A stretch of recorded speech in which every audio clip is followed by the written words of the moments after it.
Kyrie, 28 of his 30 in the second half to slam the door. What did you think of his performance, especially in the third and fourth quarters? It was Kai-like there in the second half.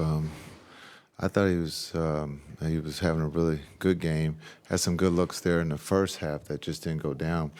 But I think, like we talked before the game, just his calmness, his energy, he was always positive in the locker room. And then there in the third, he got going. And in the fourth, he kept going.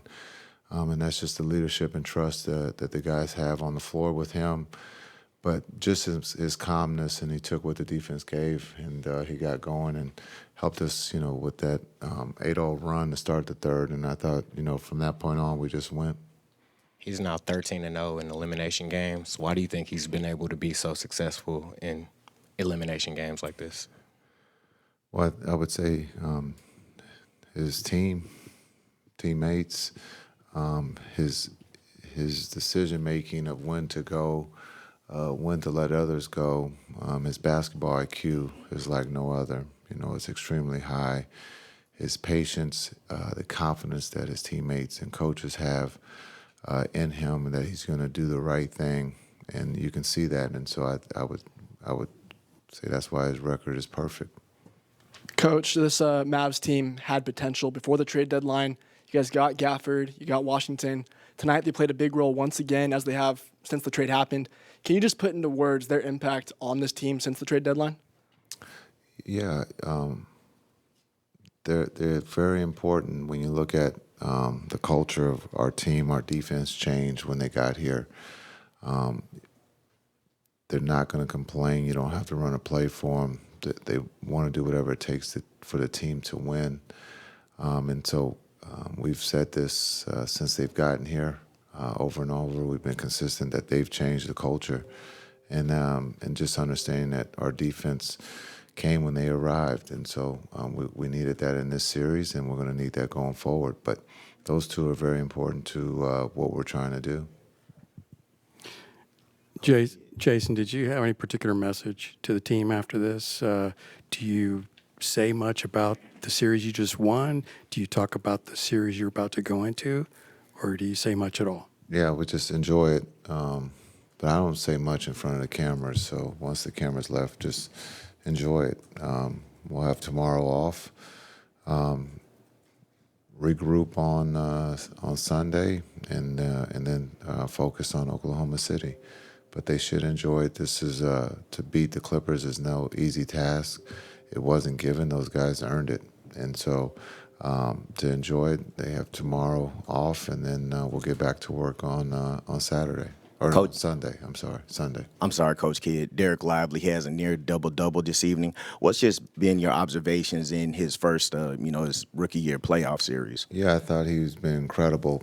He's played his role at a very high level, being able to change shots, rebound. But I thought stepping up to the free throw line when they, were doing the hack-a-shack, I thought he did a really good job of keeping his composure and knocking down free throws. And so this young man is only 20 years old, and he also, since we've gotten him, he has changed the culture here. And that's something that when you look at our two bigs, Gaff and Lively, both of them can start. One has to start, the other one has to come off the bench, and they've been both great in those roles of one starting and the other one coming in. Those guys are playing at a very high level, and they've helped us defensively and offensively. So, but D-Live, as a 20-year-old, he's a little bit seasoned. His spirit has been here before, and you can see that his calmness and his energy and his trust in his teammates and his voice has been big, and we're going to need that again in this next series. Coach Kidd, Josh Green finished with 7 points tonight, grabbed a couple crucial offensive rebounds. How much does Josh's energy truly help y'all? Yeah, it's not about the points. Being able to come up with the 50-50 balls. He gave us second and third opportunities with the offensive rebounds.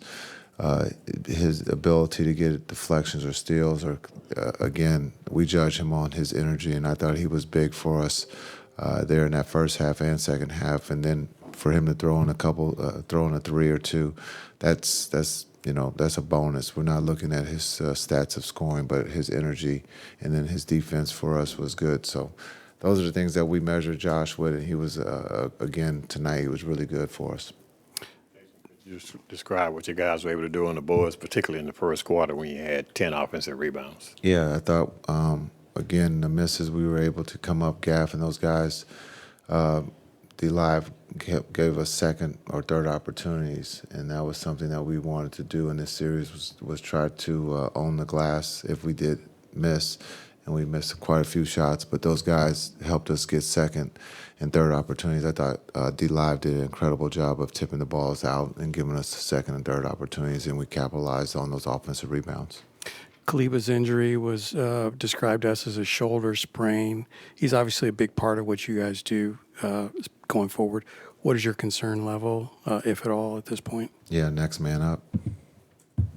Do you have any sense of how long he might be out? I don't.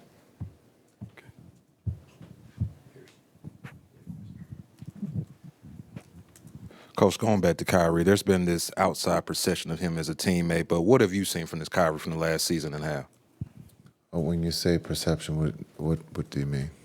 Some people might say he might be this type of locker room cancer or things like that from his time in Brooklyn. Obviously, you say he's a leader, so clearly it doesn't seem like the outside perception matches who he really is the question I'm asking. Yeah, that's a great question. I don't think anybody's written that of late. We're all